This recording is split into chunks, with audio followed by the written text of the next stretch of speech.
update overview. This presentation is long on the long side, so I'm going to go ahead and get started.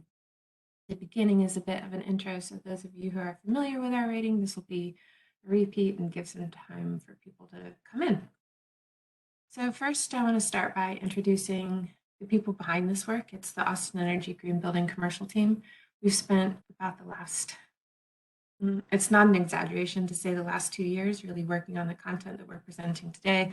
So it's really exciting to put this out in the world to get the feedback. So thank you for being here. We're so appreciative for your interest and for your consideration of our work.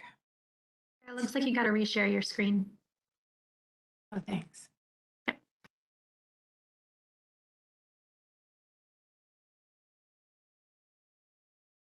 Perfect. Thanks, Lindsay. So an intro slide, and then here, this is the team. Today, this is the team of people that have put their heart into this work.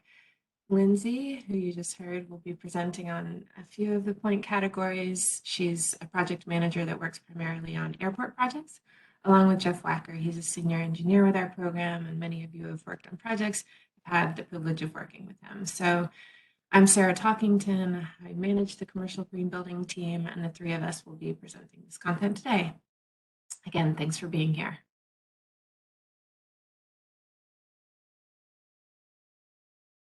So our agenda today, I kind of alluded to it. It's a quick clip. We've got a lot to get through in just an hour and a half. So we'll do 10-minute intro. We'll spend 10 minutes on each of the categories in the rating, and then we'll aim to leave about 10 minutes for question and answers at the end. So there is ability to drop questions in the chat, and please do that. Today, the questions, we'd really like to steer them towards the process. So what to expect in terms of information from us, providing content back, how to do that, when you should expect to hear back from us, those sorts of questions. We'd like to save questions as it relates to the content of the rating. So things like, why did you ask for 10% instead of 15%? That's great feedback for Speak Up Austin. That's really where we want to collect content as it relates to the details of the points. So today, again, questions on process, questions on content, please enter it into Speak Up Austin. Introductions. Who are we? What are we? Why Austin Energy Green Building? So interestingly, looked over who's registered for the event today, and only about half of you have actually rated projects with us. So want to spend a little bit of time talking about who we are and why we do what we do. So Austin Energy Green Building is responsible for administering the city's unique green building certification. Our ratings are tailored to the local climate and to the local design community. We have an Austin Energy Green Building commercial team that works within the rest of Austin Energy Green Building and focuses exclusively on commercial construction. Our history and mission, we've been working in Austin since the 90s. We work, probably what we're known best for is our building ratings. So we offer 1 to 5 star building rating for the entire buildings community in the city of Austin. We provide a lot of education and outreach. So we really want to be sure that Austin's design community is the best and brightest when it comes to sustainability, and is fully equipped to enable the city of Austin to meet our sustainability goals. So we offer a lot of free professional development hours so people can maintain their lead APs, et cetera, and a lot of low-cost additional services like cool house tour, et cetera. We also do a lot of advocacy and planning, so acting as the conduit between the design and development community in the city of Austin and City of Austin staff. So making sure that we're working together to meet our community goals and to meet the mission of our program, which is to cultivate innovation in the building and transportation for the enrichment of the community's environmental, economic, and human well-being. So again, 3 distinct rating certification systems. We've got single family, multifamily, and commercial. For the commercial team, we work on commercial construction throughout the community and residential high rises, so everything 8 stories and higher. We, as a team, for the past many years, have rated over 40 million square feet and 325 projects, currently working on about 150 projects and several million square feet. We've also rated 12,000 dwelling units, so many of the high-rise condominiums and units downtown. We work on projects throughout the design, construction, and really setting projects up for green building sustainable operations. We work with design teams, consulting to make sure that the design aligns with goals and strategies. We work in the construction phase to make sure that those strategies are implemented accurately. We also perform site visits to projects, so making sure that the plans match the actual project. And our goal in operations is really to make sure that the building is set up for success as it pertains to the building maintenance and operation through good design and good training. Why build green? Keep it brief because there are many reasons to build green, but short of it, 40% of energy use in the United States is used for buildings. We spend 90% of our time indoors. And indoors, pollutants can be 2 to 5 times more concentrated than outdoors, and our environment has more influence on our health than our genes, our habits, and our access to medical care combined. So where we spend our time makes a huge difference in our lives. Moreover, sustainable practices support equity, the environment, as well as the local economy. So people who are familiar with the previous versions of our rating, the 2016 version, you can see this is where you earned points. We had a total of 100 points. The energy section was the largest category at 29% of the rating. Site fell just below that. We've redistributed the points in the 2022 version quite significantly. You'll see that energy is down to just 20%, recognizing the decarbonization of our local grid. By 2025, we expect our local Austin grid to be 83% decarbonized, so it's some significant progress. Now, innovation takes the largest piece of the pie in our rating. So that's recognizing that the green building community is evolving really quickly these days. So we want to keep nimble and keep abreast of the latest technologies by really allocating 25% of our rating to this portion. There's a few other categories that are up. Materials, stress that one because really recognizing that as we build tighter envelopes and just building so very much, the volume of building, that the embodied carbon and healthy materials are going to play a critical role for Austin in particular going forward. There's also a new category, it's called priority, and I'll go into that more later. And because a side-by-side comparison is always nice, here's the slide where you've got the 2016 next to the 2022. I suppose another thing worth underscoring is the integrated design team category has gone away, and that's due in large part to water forward implementation. It's now code that you have to perform some of the work that was previously in our integrated design team credit. Otherwise, still have 100 points and things look very similar. I want to talk a bit about core measures. This is new to the structure of our framework for the 2022 rating, and these are the 70 points that are available for every project. These are really curated strategies that are plucked to ensure that the City of Austin meets community-wide goals. So these are the essential strategies that every project needs to consider. They're available to any project type. The 30 other points in our rating system are going to be far more flexible, and you can select them from a library dependent on the project's typology, location, other sustainability goals, etc. So the stars and where the, the points align to star level have remained the same. We're still looking at 10 basic requirements for a 1-star rating and 75 points or more for a 5-star rating, so no changes there. Rating system alignment. So we've worked really hard in this version of the rating to make sure that projects pursuing other sustainability certifications, whether that be LEED or Living Building Challenge or a WELL certification, that process is intended to be streamlined in what we're rolling out here today. Also new, we're working to align with Envision, just really in recognizing that there's a lot of horizontal construction happening in Austin right now, particularly with airport expansion as well as Project Connect. So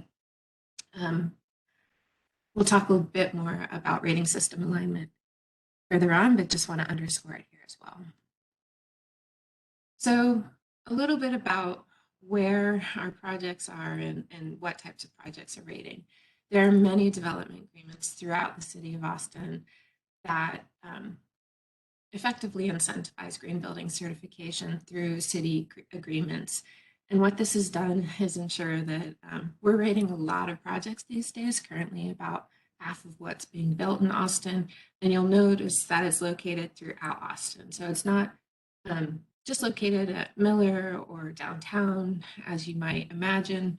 Instead, we're really working on most of what's going in throughout all of Austin. And with that, I will transition into talking to specific changes as it relates to the basic requirements. I think really the only thing that's remained the same is that we have 10 basic requirements. They've all been updated. You can see on the slide, we've indicated the titles of the points, as well as whether or not they're new or updated here on this title slide, and then we'll dig in more to the credits in the subsequent slides. And that's a pattern you'll see throughout this presentation. So goal setting. This is intended to really make our kickoff meetings more valuable to both the project teams and Austin Energy Green Building staff. We're going to be really asking for owner's project requirement and basis of design earlier on in order to really clarify sustainability initiatives very early in a project. We're also going to create a master calculator that has a dashboard enabling projects to see in a glance how they're performing across the board on the project. Finally, we've gone paperless, not only for the environmental benefits, but just because throughout the past few years, we've all been working remotely and digital has been a savior. Codes and regulations. So this is perhaps where we've seen the most amount of change since 2016. A lot of what had been awarded as points in our rating system has moved into code, and that is where we ensure projects are on track to meet these codes and regulations. So first and foremost, the city of Austin was the first city in the nation to adopt the 2021 Energy Code.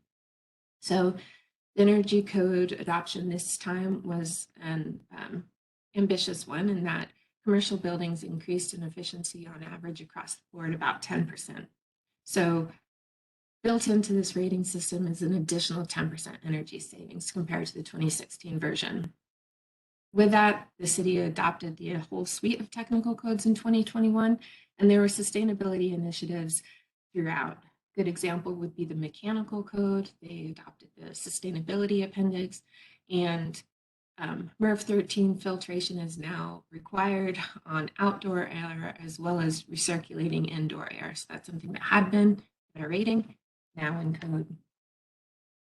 The City of Austin Zero Waste Plan has also really rolled out several initiatives that are now code in Austin. That would be construction waste management and the universal recycling ordinance. Those are things that were previously basic requirements in our rating that are now included here under code. Moreover, Austin Water has been busy as well.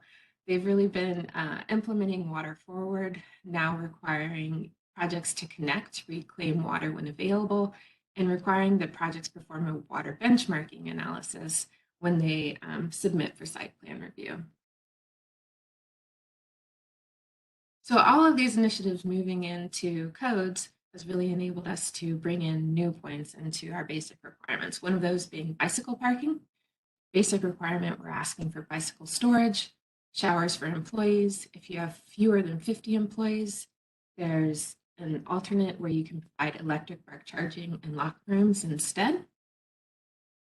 We've also moved electric vehicle charging into a basic requirement. We're asking that projects install 10% electric vehicle capable spaces. The number of ports required is based on the total number of parking spaces associated with the project, and projects with no new parking are exempt from this requirement. Commissioning is another area where if you're familiar with green building, you're familiar with this process. We've made a few slight changes, one being that we're asking commissioning agents to review for energy code compliance. Another being that we're asking commissioning agents to commission all energy using, recovery, generation, and storing systems. This has previously been just energy using systems. We've clarified the testing requirements for multifamily to align with the multifamily rating, requiring blower door where we hadn't previously.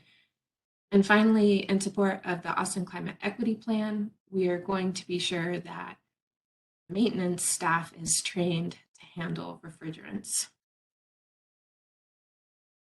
Energy performance. This one has been updated primarily to reflect the 2021 Energy Code that we adopted in September of last year. Previously, we'd required projects demonstrate superiority in energy code in both lighting and HVAC. We've opened that up. Now, enhanced performance can be demonstrated in any of the sections C406 credits from the 21 IECC. The code requires projects earn 10 points. We're asking you to earn 20. Also, we'll be digging in a bit to the envelope performance. This is something that's really been shored up in code, making sure that projects do all of their area weighted U factors and SHGCs. We're going to be asking for and coaching projects to put together that envelope performance documentation just efficiently so that it's communicated well throughout the design and construction team as well as to code officials. Potable water use reduction. So this is something where previously this had been in our rating system around flush and flow fixtures. Now a lot of that has moved into code. So what we're asking for is enhanced process water efficiency for dishwashers, clothes washers, shower heads, ice makers, and water features. We're also asking for dual supply plumbing for all uses except residential. So that's really making all projects in Austin and auxiliary water ready for connection to the purple pipe or connection to rainwater collection tank, etc. Materials transparency. This is new to the rating, really recognizing again these tight envelopes and the amount of construction we're doing. Materials really matter, particularly for Austin. So we're asking projects pull together products that have environmental product declarations and health product declarations, recognizing both the carbon implications as well as the health implications of building materials today. We're asking for high quality EPDs and HPDs, so real specific about what qualifies. In the case of HPDs, that means that they are disclosed down to 1,000 parts per million. You get extra recognition, extra points, credits within this requirement for third-party verified products. And if a project isn't able to collect these 10 EPDs or HPDs for the materials in their project, alternately, you can write advocacy letters to your large vendors stating the importance of EPDs and HPDs to projects in Austin going forward. Material quantities. So this is in support of the Austin Climate Equity Plan, what we realize is that Austin is growing rapidly, and the carbon implications of all of these materials coming in are significant, outweighing the operational energy. So we're asking for this information on all of the projects so that we can baseline our local building stock to better understand where we are now, so that we can meet our goals, which is a 40% reduction in global warming potential by 2030. So we've got a lot of work to do, and first step is to establish our starting point. So we'll use the quantities of materials to calculate global warming potential of the various materials in the building. We'll use the design phase to identify the specific materials being used that have the largest impact on global warming potential, so that they can be adjusted and people can really seek out preferred products there. We're also going to collect the purchased quantities of materials to ensure that we have a better understanding of waste at a project and where material supply chains are so tight, we have fewer choices. Finally, tenant requirements. This is a requirement that has remained largely the same, recognizing that Austin Energy Green Building only rates whole buildings.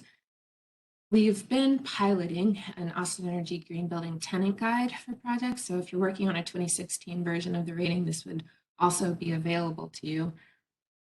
It's intended to streamline the process for tenants.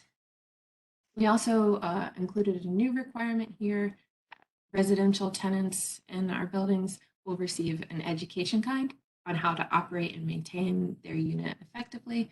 So that's something, again, we've aligned with the multifamily rating. And with that, I will hand this over to Lindsay to talk about sites. Hey everybody, Lindsay Mockamer here. I will talk us through the site category. The site category in the rating is really designed to sync a building with its surroundings. And in this category, we focus in three major areas: neighborhood context, transportation, and sustainable site design.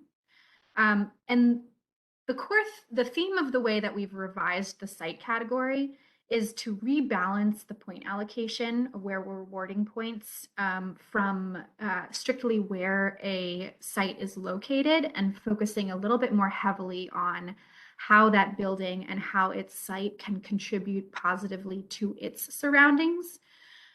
So with that shift in mind, we now have these 7 measures in the site category that make up a total of 12 points, and I'll talk you through each of those. Go to the next slide.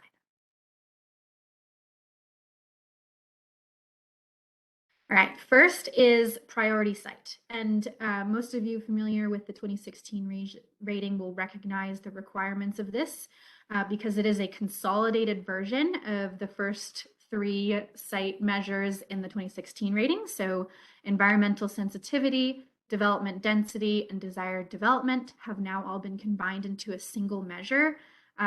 Each of those options or requirements within it being worth 1 point individually. And so, of course, the intent behind this being to align or to measure whether buildings are aligned with the Imagine Austin Comprehensive Land Management Plan.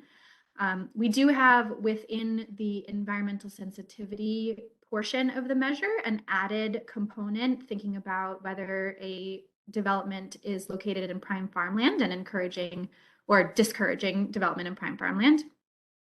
Additionally, we are working on and will be rolling out a GIS tool that can be used for easier documentation of these measures. So a consolidated place to do it all in one location and a simpler way to document. And that's priority site. We can go on to the next. Next, we have multimodal transportation. This is the updated version of the public transportation measure in the 2016 rating. And what we've done here is broadened the scope of this. So instead of just thinking about access to transit, public transit, it's also considering factors of walkability of the surrounding neighborhood and bikeability of the surrounding neighborhood. with the ultimate goal of increasing access to all different types of transit solutions. So we're using WalkScore, which is a publicly available website that issues scores for any address in the city of Austin, for a walk score, a transit score, and a bike score. And we've established thresholds in the rating. And if your score for your site exceeds a certain threshold, you'll earn points up to 3 for this measure. Next one.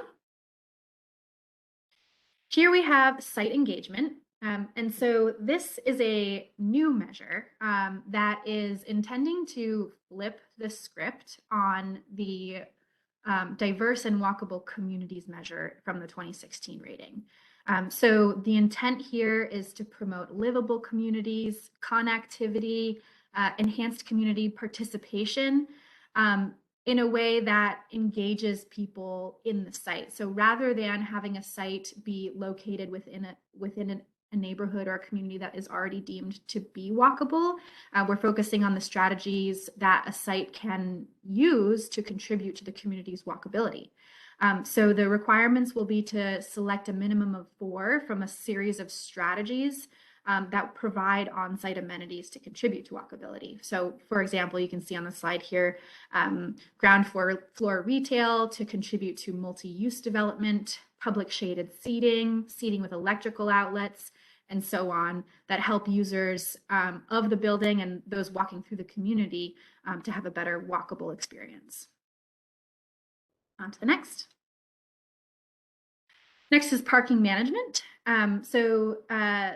The structure here is going to be relatively similar to the 2016 version of the rating with some substantial updates. And the intent is to reduce the use of single occupancy vehicles. And also one of the main themes of the update here is revealing the true cost of parking. So within the measure, there will be 3 options. First option will be for projects that provide no new parking as part of their project. Secondly, there'll be the option similar to the original or older version, 2016 version, where for parking projects with parking minimums that set the maximum in order to earn a point in this category. And lastly, we have a brand new option here for providing no free parking. So in this option, the intent is to pass along the true cost of what goes into having parking on a project to users so that users can properly evaluate alternative options for transportation, public transit, bikeability, other ways that are non-single use vehicle, and it can be weighted appropriately when considering a cost associated with the parking. So that's the reason for adding that brand new option in this parking management measure. On to the next. All right, next is additional electric vehicle charging. So as Sarah kind of already discussed in the basic requirements, we are having a certain quantity or percentage requirement as a basic requirement, and this additional option in the site category will be a higher threshold of either level 2 chargers or electric vehicle capable spaces in order to earn a point for providing some of that additional threshold. And for the percentage of electric vehicle capable, we're going to be at 20% of parking spaces to get to that point threshold. All right, on to the next. Here we have landscapes for resilience. So this is the updated version of the protect and restore habitat measure in the 2016 rating. And the intent here is to conserve existing resources and restore new landscaped areas in order to integrate biophilic and ecological benefits into dense urban sites. So this measure now has 2 pathways. The first pathway being for sites with greater than 80% impervious area, and the second being for sites with less than 80% impervious area.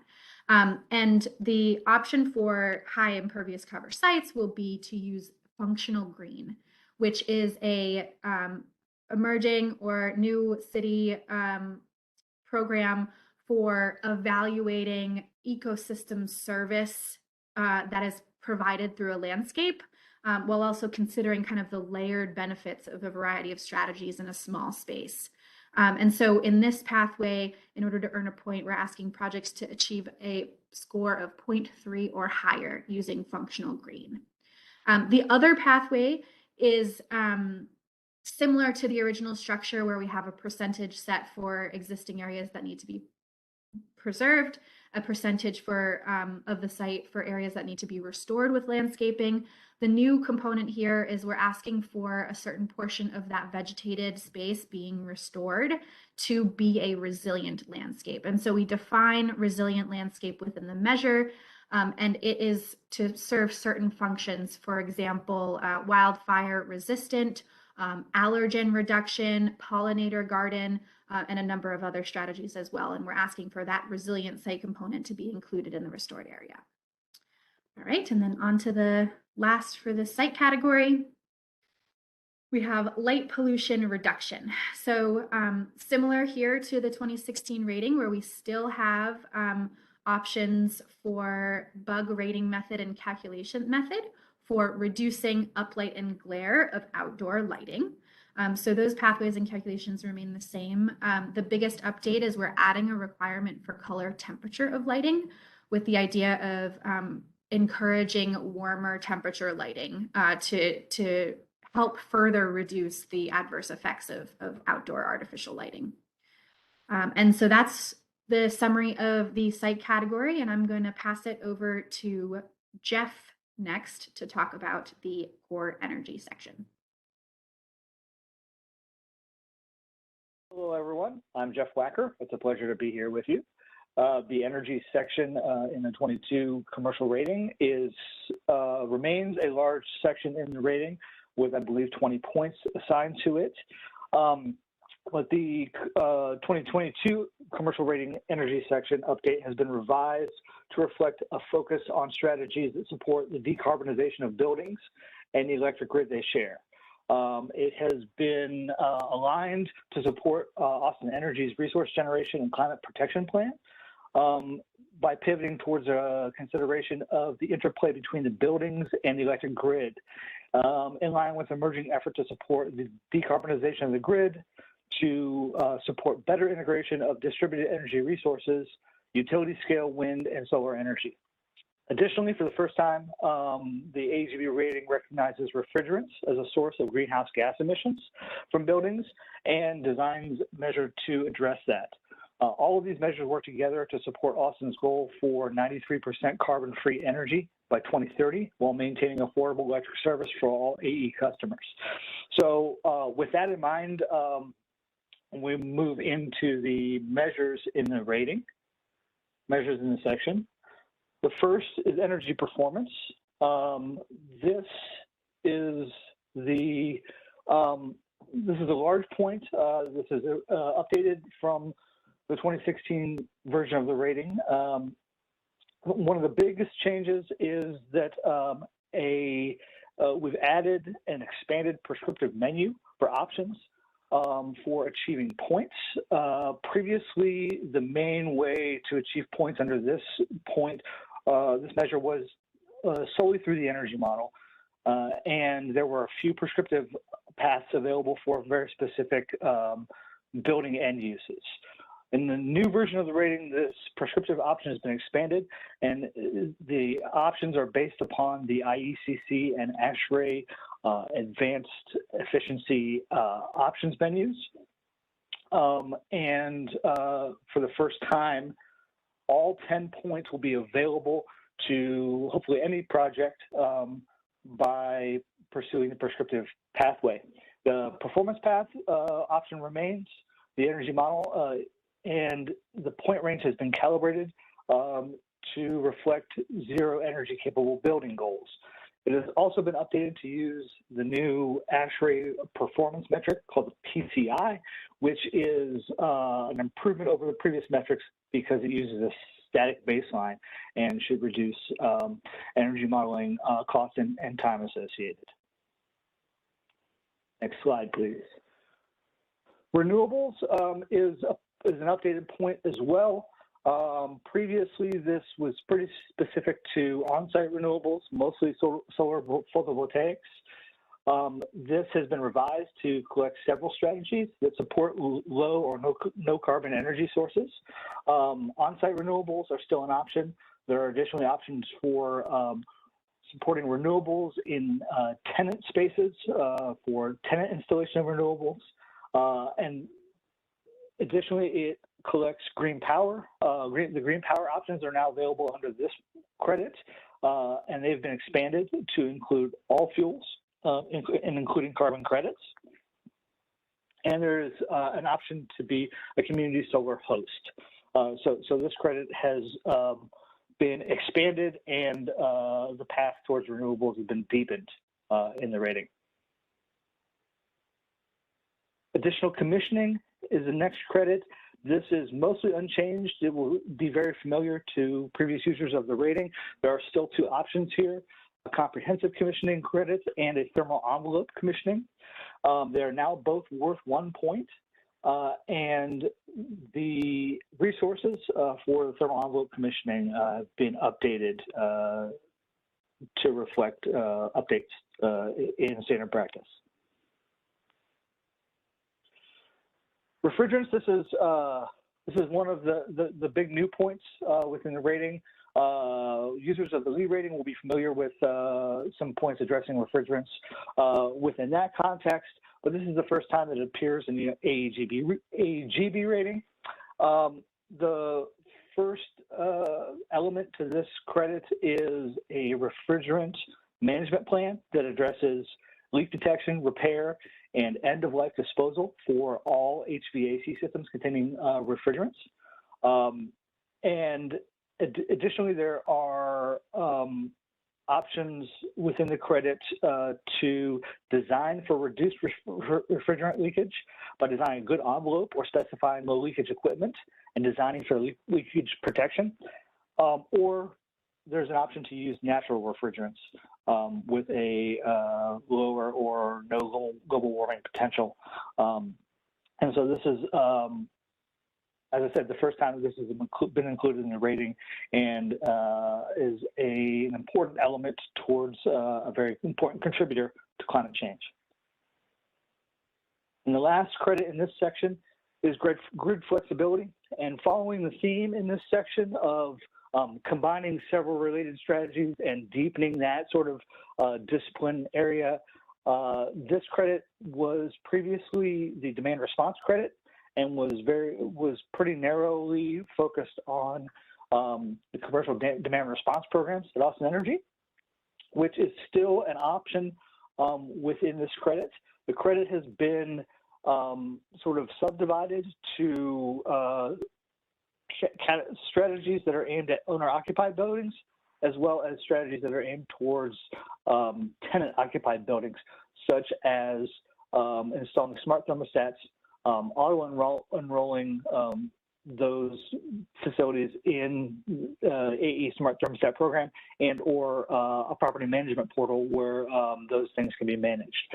So those should provide expanded options for more building types to participate in this credit, as well as there is an option for on-site energy storage, which should support distributed energy storage solutions like batteries and others going forward. And that concludes the energy section. I will toss it back to Lindsay for water. Thanks, Jeff. All right, so the water section has similarly undergone a strategic reframing. The biggest change being a shift away from a focus on water conservation and efficiency and towards reduction of potable water for uses for end uses that are non-potable.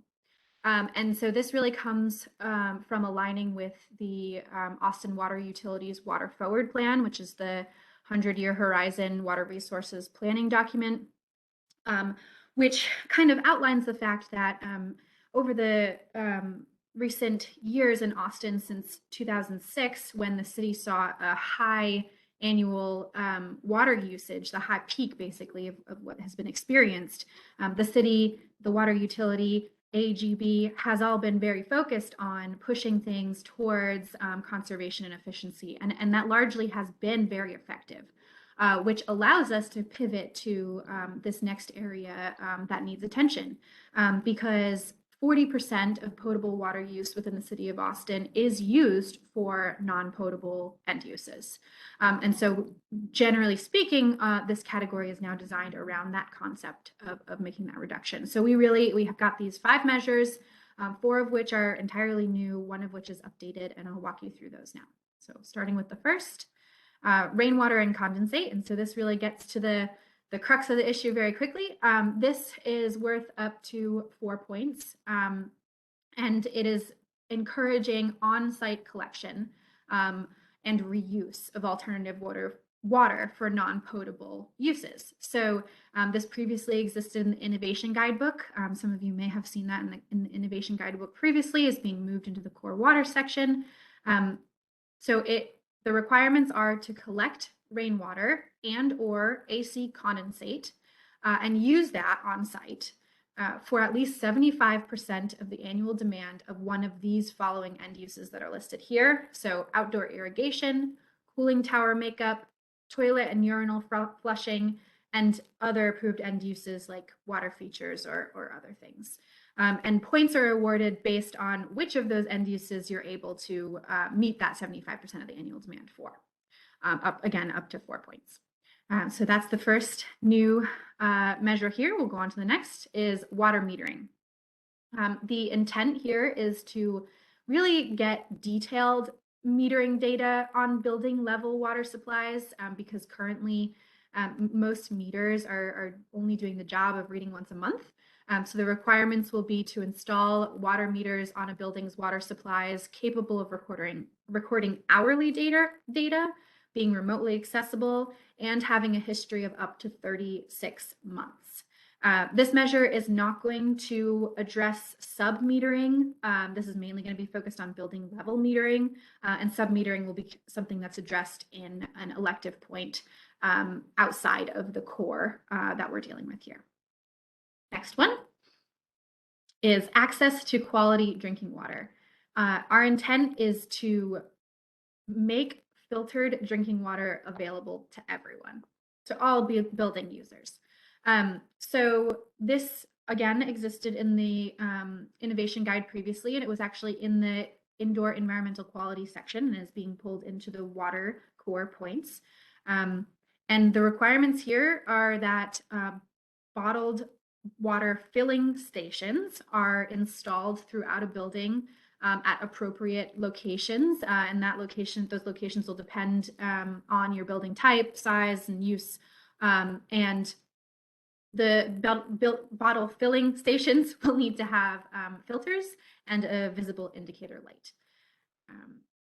And that's that one. So on to the next. We have reclaimed water. And the idea here is to expand the availability of the reclaimed water service and the loop that is provided by the city of Austin in order to meet more of our non-potable demands throughout the city, again, being moved into the core from the Innovation Guide. And currently, in the current version of code, if your building or development is within a certain distance of the City of Austin's reclaimed loop, it must connect to the reclaimed loop. The way you earn points for this measure is by connecting to the reclaimed water loop when you're outside of that code required distance. And so you can see in the table on this slide here that is 250 feet versus 500 feet, depending on whether your project gross floor area is above or below 250,000 square feet. All right, and then on to the last, which is our updated stormwater measure. So of course, the intent here is to mitigate the impacts of development on hydrology and ecosystems by really focusing on green stormwater infrastructure as the solution. And we're aligning the way that this measure is written with the city's goals and watershed management goals as a whole, and providing multiple options that can be selected on what's appropriate for your site. So we have now 5 options, which are each worth a point in this stormwater measure. And those options are pollutant removal, which is really a focus on water quality, stormwater quantity, which is a focus on infiltration on site, hydrologic improvement, which focuses on peak volume reduction in storm events, erosivity reduction, which focuses on peak flow reduction for the 2-year storm, and lastly, sustainable maintenance, which focuses on gravity-only systems. And so that concludes the water section, and I will pass it back to Jeff to talk about indoor environmental quality.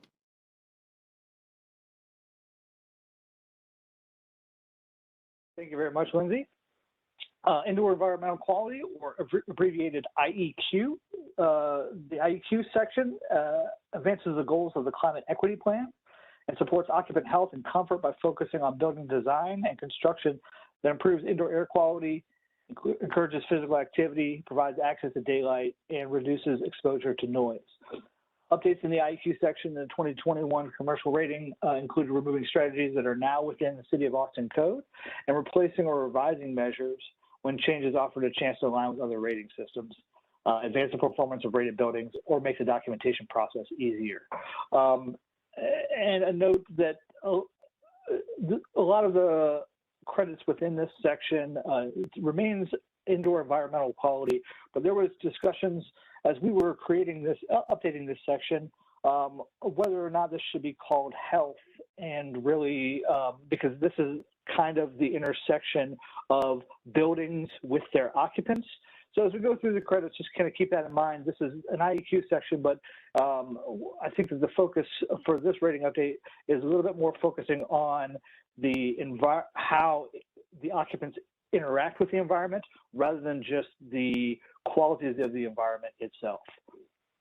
So as we do, the first credit is a great segue here, is active occupants. And this credit is intended to increase the health of occupants in a building by making them more active, reducing the amount of sedentary and non-moving time within a building. The major elements here are the building is oriented to pedestrian, bike, and multimodal transit options that have signage and wayfinding associated with that, rather than the building entrances being primarily oriented towards automobile options, as well as design requirements for stairs that are intended to make the stairs the primary or a more widely used form of vertical transportation in the building. The next credit is daylight. This supports strategies to encourage and support bringing daylight into the building and using it effectively. This is an updated credit that focuses kind of on the daylight design. It's been updated to use more easily measurable metrics. So there are options for automated solar shading, which is just installing automated solar shades. Daylight design options for workstation layout and facade design are based upon the building envelope properties and distances from the envelope within the building, as opposed to the previous versions, which were based upon evaluating a percentage of the building that received a certain amount of daylight during the course of the year, which is still an option under option number 3, daylight simulation. But the expanded options that are based upon building properties should hopefully expand this credit to more projects than in previous versions of the rating. IEQ number 3 is Operable Windows. It's designed to promote occupants' comfort, well-being, and safety by offering natural ventilation and thermal control within occupied spaces. And so this is pretty straightforward. I think that the title says quite a bit about it. This is a new point for the current version of the rating, and there are some thresholds and requirements around the location of operable windows within occupied spaces. Indoor air quality has long been a component of the IEQ section in the rating. This new credit is worth 2 points, and it will be familiar to users of the LEED rating. It is similar to credits within LEED rating. There are options here for a building flush out, which is to just flush the building with a certain prescribed volume of air. Additionally, the other options are air testing prior to the occupation of the building to get a baseline value for the air quality of the building prior to it going into operation. Next slide, next credit is construction indoor air quality. This is an existing and long-standing point within the rating that provides better air quality at the beginning of a building's operation by managing air quality within construction. This credit is largely unchanged. There are some updated documentation requirements designed to make it a little bit easier and more clear for projects to document their implementation of their construction indoor air quality plan during construction. Next, please. This credit is new for the current version of the rating, combustion minimization, because even well ventilated and properly installed combustion appliances within a building can potentially contribute to lower indoor air quality within the building. This credit is designed to eliminate that potentiality and remove combustion appliances and combustion from the indoor spaces of our buildings entirely. So the requirements are very straightforward. No combustion-based appliances or equipment installed within the building envelope, and there's also a provision for prohibiting vehicle engine idling at pickup and drop off and other places close to the building itself. Pollutant source control is the next credit. This is an updated credit that combines two previous credits, or the elements of two previous credits in the rating, the indoor and outdoor pollutant source control strategies. It covers the outdoor pollutant control elements such as permanent entryway systems and air seals at main entrances. It also contains the requirements around isolating potential point sources of pollution like janitors' closets, chemical storage rooms, and so forth. This point should be very familiar to previous users of the rating and is, and as I said, remains largely the same. The final credit in the IEQ section is acoustic quality. This is an updated credit. As an example of some of the quality control and feedback that we do internally at Austin Energy Green Building, this is a credit that has long been in the rating that has seen less usage by project teams than ideally Austin Energy Green Building would like to see. So we investigated, looked into that, and the update reflects some of our findings. This is a very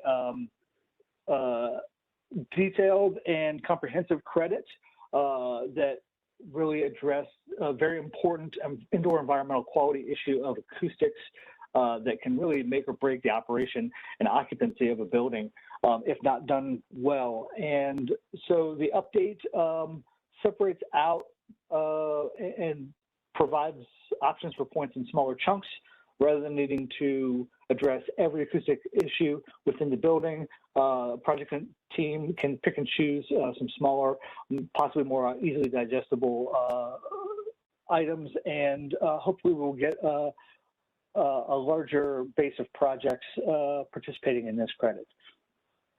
So that concludes the IEQ section. For materials, I will now pass it back to Sarah. Thanks, Jeff. Up next, materials. So there are just 4 measures in this section, and I'll walk you through those now. First one is a whole building life cycle assessment. So again, recognizing the climate equity plan and just how very much Austin is growing right now, the primary way that we can work together as a community to reduce our embodied energy is to look at our Scope 3 assessment, so all of these building materials that we are bringing into Austin in order to build this city. So what we're doing here is bringing far more points into the life cycle assessment measure. It's up to 6 points.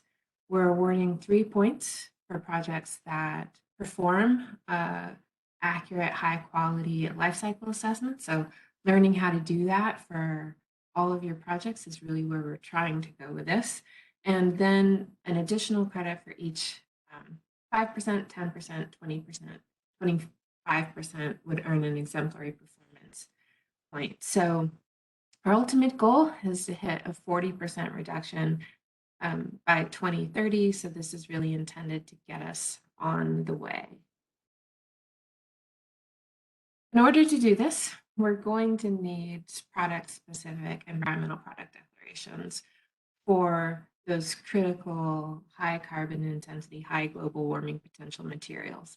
And right now in Austin, we only have one, maybe two, concrete manufacturer producing EPDs for their concrete mixes. So we need that number to go up. So we're doing that by bringing more points into this category. 3 points. You earn 1 for garnering environmental product declarations that are product specific and verified for all of your functional concrete mix. You earn an additional point if you're able to garner 20% EPDs for 20% of the materials, either by cost or global warming potential, and an additional point if you're able to hit the 40% mark. This is largely in support of the climate equity plan and building on that basic requirement that we have for building materials quantities. Up next, certified wood. This one is probably the point that remains the most similar to what you've seen from us in the past on wood. The only change being that we're asking you to find alternatives to tropical hardwoods. Construction and demolition waste, recognizing that this is now code in Austin, has been for a few years now. What we're incentivizing here is for projects that go above and beyond the code requirements to recycle at least 50% of waste. Ways you can do that are by reducing the total amount of waste that you're producing during a project. So if you're able to hit a target of 2.5 pounds per square foot or less going for landfill or incineration, you can earn a point. Using an RCI certified hauler for at least 90% of the C&D waste is an additional way to earn a point.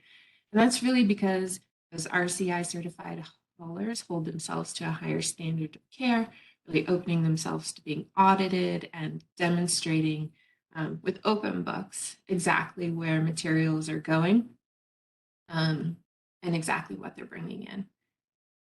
Here's 2 additional paths in this point that I'm really excited about because they really recognize a revolution in terms of the way that Austin is building. The first is we're deconstructing a building that was previously on site. So looking for people to do a deconstruction audit and plan to get everything of value that can be reused out of the building and back into the circular economy. And the last option being designing the building for reuse by either enabling non-destructive disassembly or designing a parking garage, for example, that can be reused as offices or storage space, etc. We've seen a few projects going down this path, and really it's something we'd like to see more of, recognizing that these building products, again, hold a lot of embodied carbon and are really impacting the community-wide global emissions, and also just really needing to up the way that we value our building stock here. And last section in our rating is the core education and equity points. I'm gonna go over those as well. So there are 3 credits in this section, which is up from just 2 in the past. The first point is for educational outreach. This is something that's been in our rating for a long time, but I feel like this is a huge improvement over where we've been in the past. I'm really looking forward to this updated version of this point. So you might notice throughout this presentation that we really love using project photography to celebrate success for our projects. So recognizing there are a lot of ways to participate in educating our community on green building practices, whether that be a comprehensive bilingual signage program about the green features in the building, occupant training, so making sure that all of the people who either work, live, or are customers within a building have an opportunity to understand the green building and how to interact with it.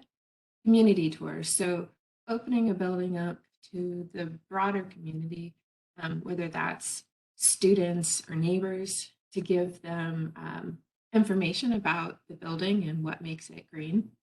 A project testimonial. So this is something that, again, we use a lot in our case studies, and we want to know from you, our participants, what made this process result in a building that is different or better, or where did you learn something that you're going to be implementing on projects going forward.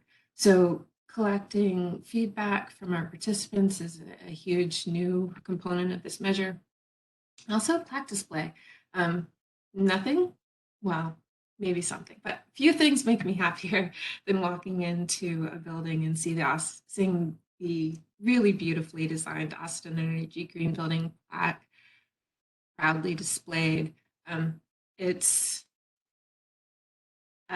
and particularly when it's right next to a LEED certification or a LEED plaque, it's just really is a rewarding experience. So hoping to get these plaques out there, have people be curious about them and what they mean for the building and what they mean for the community.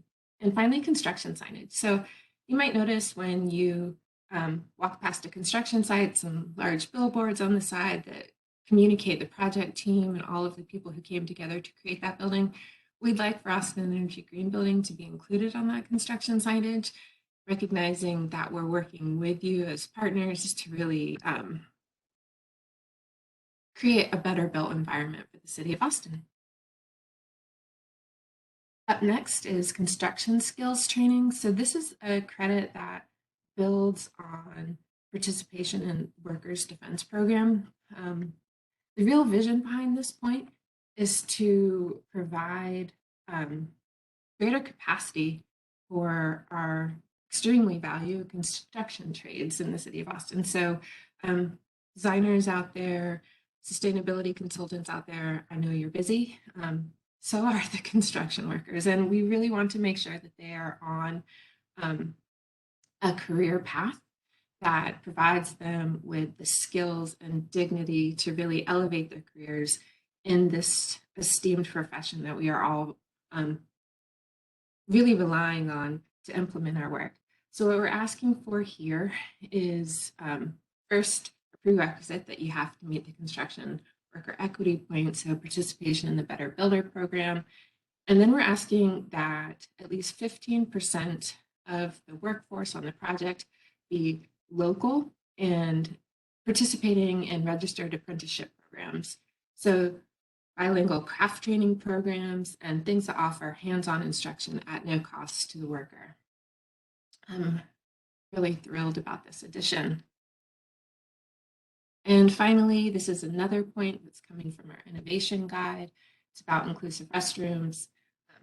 This image is from the restroom at the Miller Alamo Drafthouse Theater. I think at this point it's a celebrity restroom in town. Really proud of it and featuring it here. It was the first example that I saw, and it really garnered nationwide attention, like all sorts of things are written about it. But we're hoping that it serves as a case study of what is possible for inclusive restroom design. What we're asking is that 90% of water closets be placed in single restrooms, include gender inclusive signage, add your restroom to the refuge restroom database. So this is a database where people who have fear when they need to use a restroom can access it to know where they can find safe spaces located throughout the community where they know that they're welcome. And we're also asking that the restroom be accessible to any user. You can do that either by putting it on the first floor, having an entrance to the outside, and displaying signage indicating that all are welcome. and schools are exempt from that last requirement based on security issues or perceived security issues. Next up is, I talked about this a little bit in the beginning, a conversation about where the new or remaining 30 points are in the rating system. So I've talked basic requirements, we talked core measures. So basic requirements are required by all projects. You don't earn any points associated with them. We've walked you through the 70 points in the rating system that are core within each of the section. And here's where you'll find the remaining 30 points. Okay, we've set aside 5 points for priority measures. These are maybe somewhat familiar to you if you've worked on a LEED project. It's a slight variation, but the intent of these priority measures is to amplify local environmental, social equity, and public health priorities of a particular site or project type. So examples would include hosting a farmer's market in what's been designated a food desert for the city of Austin, building a free food forest, again in a food desert, would earn this point. So it's really recognizing that getting these priority measures implemented in portions of the city or in project typologies can have a huge impact. And leveraging our point system to make it happen. So this is where you'll find 5 new points in the rating system and designated priorities based on site and typology. Up next, and this is up to 25 points in the rating system. These are elective measures.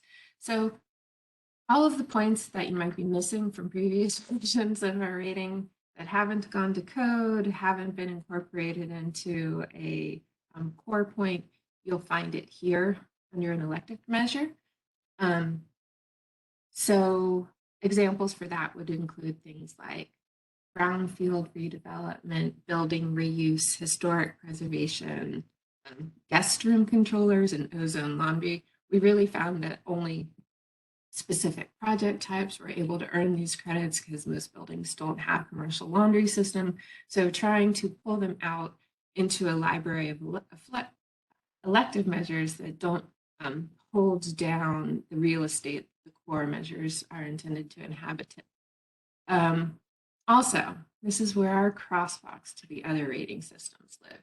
So this is intended to streamline the Austin Energy Green Building rating process for projects that are also seeking LEED, WELL, Site, Envision, Living Building Challenge, whole building ratings. Here's where those crosswalks will live.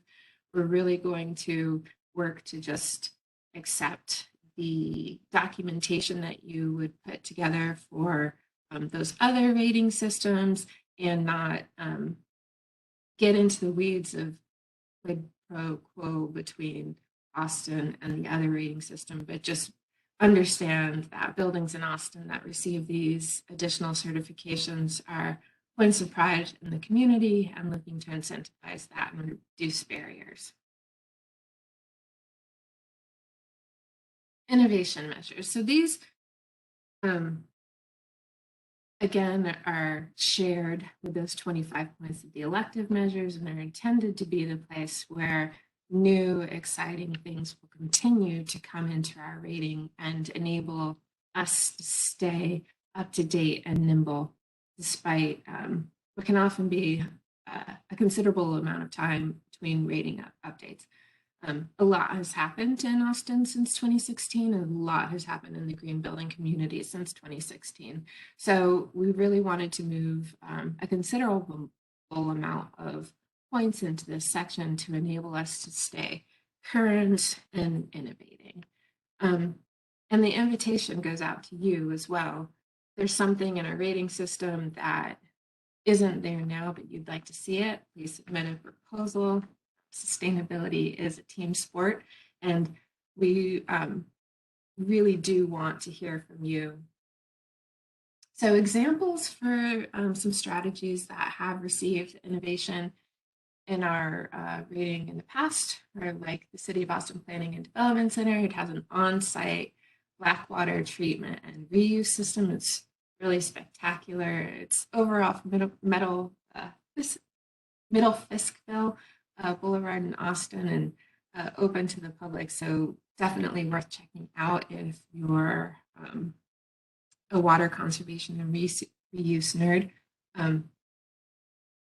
Also, things like low carbon construction sites. So using all electric construction equipment is something we would award here. Dynamic glazing is still something that we've only seen a few projects implement. So it's still in this innovation time period.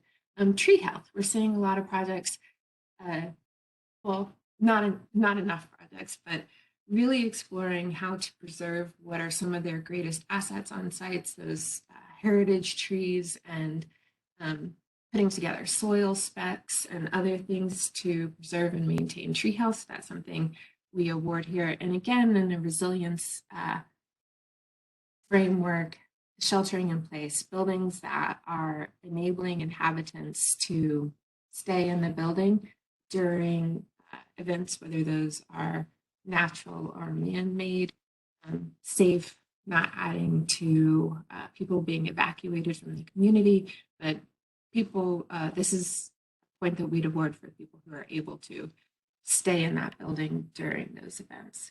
So there's a lot new here in this new 25 points in our rating system. We're really excited about it. I hope that you are too. But we need to hear from you.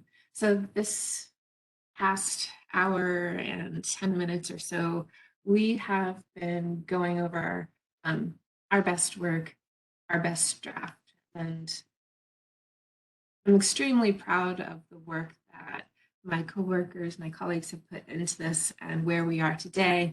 What could only make it better and only make me prouder is to get your participation. Help us. What did we get wrong? What did we get right? What would you like to see more of? All of that content, feedback.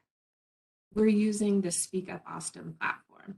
So it's where more generally the city of Austin goes to post ideas to get feedback from the community, from the broader community about what they want to see from city staff and city programs. So we thought it was important to join in that discourse that's happening on Speak Up Austin.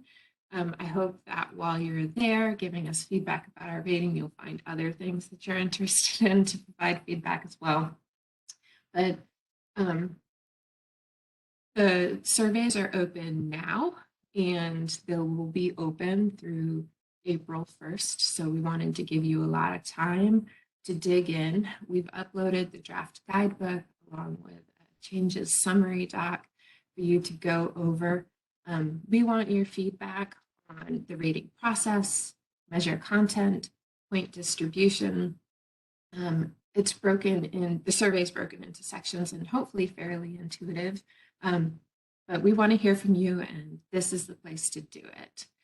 So with that, we hope to open it up to questions from you all about how to get, how to be heard in this process.